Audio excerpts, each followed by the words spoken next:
Welcome to Commander Pop Culture, a place to gather magical information with some laughs, might I add. So tonight, I'm working on Winter Misanthropic Guide. He's not an easy commander to build around. You got a lot of moving pieces going on, because not only do you need to balance cards and what they do, like advantage, removal, board wipes. Perfectly balanced, as all things should be. You also have to balance your card typings because you want Delirium to be turned on and then some. His bottom ability is significant. If there are 4 or more card types among cards in your graveyard, each opponent's max hand size gets reduced 7 minus that number in Delirium. So ideally, you have 7 permanent typings in your graveyard and their max hand size becomes 0.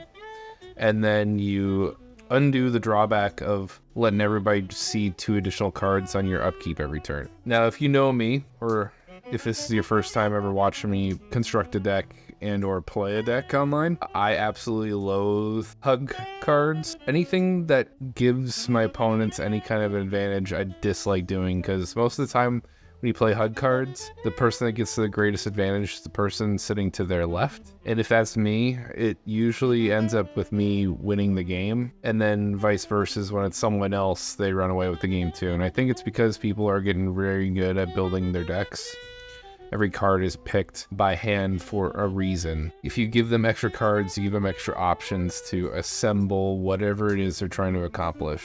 There's also a bit of a Staxy kind of element that you want to be playing. The goal is to have people have a full grip of cards and be unable to play them. That way they're forced to discard it on their end step. So you get nothing! I do have a couple of tools for that. Unfortunately, I'm playing on a $100 budget. I'm at $92 right now, and I have 14 more slots left in this list. I've been tinkering with it a lot, and I just haven't quite finished it yet. So if you guys want to watch me kind of figure out this puzzle, you can, or feel free to give me suggestions. I could talk about what's already in it, and then maybe I could highlight some of the things that I'm missing for the Delirium to be maxed out. We need a fine balance between every card type, and right now I'm focusing on everything but battles, because battles exile themselves and they get turned into something else when they die.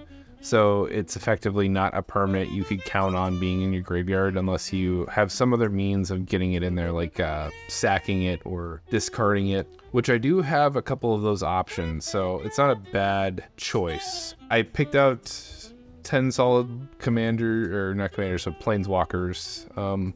This Obnix list is kind of nice. It has a static effect of whenever someone draws, your opponent draws a card, I believe, they take a damage.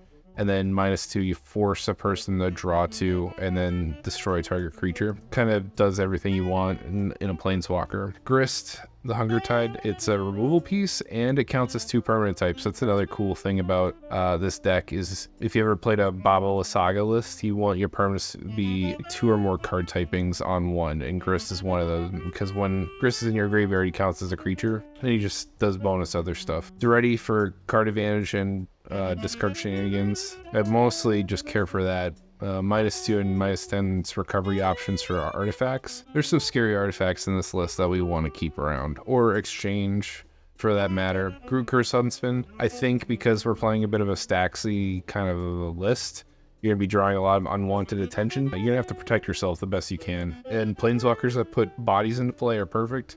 Planeswalkers that put 2 bodies into play, even better. And it's got some other bonuses like destroying something, drawing an emblem that scales up your stuff. Bit of a game-ending effect. Red 7, he's great at milling yourself, so you're fueling up your graveyard pretty quick. It kind of ensures that you don't miss a land drop. That's like the one drawback about playing like self-mill decks is you'll sometimes miss land drops. So like I prefer things like Mulch and Grizzly Salvage because it lets you pick out the land that you mill. I might actually, since I'm looking for card slots and I'm trying not to bust my $100 cap that I'm setting on myself, I might just throw those in here. I think they're pretty cheap. Yeah, 5 cents. Grizzly Salvage is pretty cheap too. The reason why I also like Mulch and Grizzly Salvage is you get a very good investment back. So for every 1 mana you invest, you're getting 2.5 cards. So even though you're pitching them to your graveyard, you utilize your graveyard a lot, and it kind of acts like card advantage in a way. Or it turns on Winter pretty nicely. Chandra, just a really good all-around planeswalker, removal, ramp, win condition, and card advantage. Leon Waker of the Dead, because the draw trigger happens on your upkeep, if you could force people to discard those cards that you make everyone draw, she cuts that liability in half. They have less options. If you could force people to discard before it even gets their turn. The Lord giveth, and the dog taketh away. Druidian Genius Iconoclast, removal, and produces bodies to block, and it's really cheap CMC wise. Most planeswalkers are super expensive to cast, and he's one of my cheaper ones. Red Realm Breaker, I like this particular planeswalker probably the most because it has a mill feature, and then his emblem ability. Your cards stay in your graveyard with his -7, but you can cast them from your graveyard, so that's really nice. Damage that just to produce annoying blockers and steal people's stuff. Rarely play Burnished Heart, but because it's 2 card typings and it ramps you, has a self-sacrificing piece to it, it's perfect for what I want to be doing. Babala Saga, the Night Witch. Mr. Weak. You can sack up to 3 permanents, and then if there are 3 or more card types among them, each opponent loses 3 life, you gain 3 life, and draw 3 cards. It helps you turn on your Delirium faster, it nets you a bunch of life, and it slugs people and draws you cards. It's a nice engine. Sicko Scroller to help you close out games in an alternative fashion. If someone draws a card, they lose a life. Lodestone Golem, this is one of those pieces of making cards congeal in their hands so they can't draw the cards and play them just as fast. And hopefully that 1 extra additional cost is enough where it's the difference between your opponent's casting 2 spells and you're forcing them to cast just 1. You'd be surprised how these effects kind of add up, but I am running a bunch of them, as many as I can. Zerzoth, Chaos Rider. This guy is designed to play with Winter.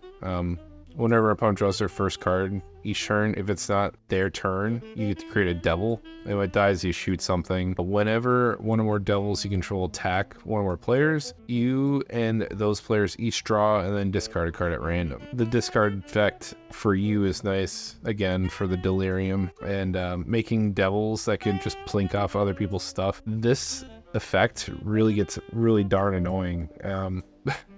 Because you make 3 devils on your upkeep, and then no one wants them to die because they don't want to be forced to discard things at random. So like it staves off a bunch of aggro too, which you will be drawing to yourself. Checks off a lot of boxes that one would overlook. I think on EDH Rec, this has like a 70% synergy rating, and it's for good reason. Some ramp. Ornithopter's nice because it's 2 card types. Fate Unraveler, same story, only this one punishes people for drawing more cards. Alternative way of winning, dual card type, lets me blow up an artifact or enchantment. Braids is also a nice little card advantage engine. It's just as effective as the Saga, and it has a lower investment cost. You just sacrifice a thing, and then if nobody wants to join in, they lose 2 life, you draw a card. Feel in my hand, feel in my graveyard. What's not to love? Critic Parasite, if you have a red permanent, whenever someone draws something, that player loses a life. Normally when I'm in red, I also like to play impulse cards, but since there is an added synergy in my list of drawing cards, obviously I have a bunch of things that punish people for when I draw cards or they draw cards. I wanted to opt into finding as many card draw effects over impulse effects, so they kind of synergize with each other more. Thrill Possibility, I also normally avoid these kinds of cards because you're netting only 1 in this scenario, but bring it to my graveyard, I'm feeling the Delirium, and it doesn't feel as bad. So I'm running a couple of these. I like Thrill because it's instant speed. Unholy Heat, you should be able to get the Delirium on this turn on really easy. It becomes a 1 mana, does 6 damage to a target. Pretty much kills everything. Demand Answers, this is relatively new. You can sack an artifact or discard card, so it gives you options for fueling your graveyard for Delirium. Untimely Malfunction, this is a new card from this set that I really wanted to try. When I play removal, I like it to be 2 mana or less, and I like it to be at instant speed. Say there's a counterspell in the stack, you target it with some like untimely malfunction. Red cards that do this effect. The other big one is like deflecting swat. That's like the common one. What you do is you change the target spell of a counter spell to untimely malfunction. Untimely malfunction will resolve first, and then when the counterspell goes to look for the malfunction, it will no longer be on the stack, and then the counterspell fizzles. Smart.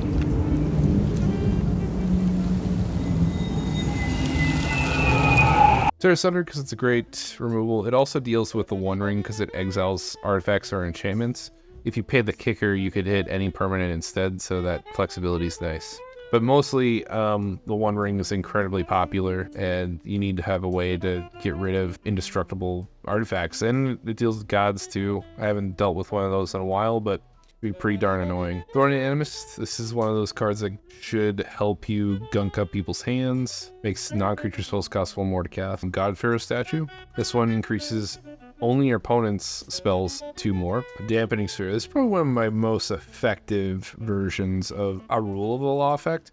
Unfortunately, if Winter was white, this would be the perfect Rule of Law commander because there's so many Rule of Law effects in white. And I unfortunately miss out on a bunch of them because I'm in Jund. Dampening Sphere is the closest you'll get. Lands that tap for 2 or more mana now only tap for 1. So it kills Gaia's Cradles, and then each spell a player casts costs 1 more for each other spell that players cast earlier in that turn. So they cast 1 spell, and then when they go to cast an additional, it adds 1, and it keeps increasing in cost. So it's incredibly hard to string multiple spells together. I say most of my additional cost effects kill a lot of Storm decks. At an end step, whenever people discard due to your Delirium effect, I will draw cards. Zero Resistance, an oldie and a goodie, just makes everything cost 1 more. Megrim, whenever someone discards a card, does 2 damage to them. Waste Not's a nice little value card. Whenever someone discards a creature, you get a zombie. Whenever someone discards a land, you get 2 black. If someone discards a non-creature, non-land card, you get to draw. Artist Talent, this is a really sweet coupon for just you. Because you're diversified so much in your card typings, reducing non-creature spells by 1 less is significant because I obviously only have 14 creatures, so everything else is affected by the level 2. Whenever you cast a non-creature spell, you may discard a card if you do draw. So again, we're fueling our Delirium. And then its 3 abilities nice because it synergizes with my effects that slug people based on if they draw. It will make it so the damage is increased an additional 2. On the Trail is really fun. Whenever you draw your second card, which is guaranteed on your upkeep, you get to put a land card from your hand on the battlefield tapped. And that's just a free land drop. And then I got 34 lands. My current curve is pretty low. It's 1.79. I think I have 12 cards left. Because I have so many effects that increase the costs of your cards, I should probably invest more card slots into ramping. So I could effectively make those effects more one-sided than they are. Yeah, let's do that. Colony Heart Expedition. Yeah, this is what we want for sure. And it sacks itself so I could feel up my graveyard. Into the North. Yeah, that was the one I definitely couldn't remember. We like Winding Way. Mills cards, and I get to pick a land out from them. And I'm boosting up my instant sorcery count quite nicely. I guess I can put Deathrite. I think he's pretty cheap.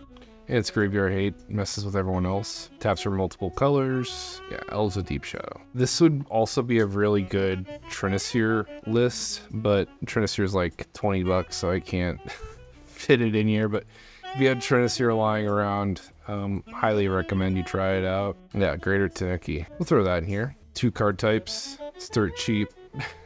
Gets around my additional costs and cast stuff. I like the flexibility of Cathartic Pyre. Maybe that's my card. There's Harrow, there's Spring Bloom Druid. Yeah, Roiling Regrowth. This is one of those lists where I think it's going to take a lot of play testing, trying to achieve multiple things at once, while at the same time balancing your deck and card typings. I think this is the list though. We're going to try it out. We're just going to try to stall out the game, make people have a card full of cards, make them discard it all, and close out games with non-combat damage.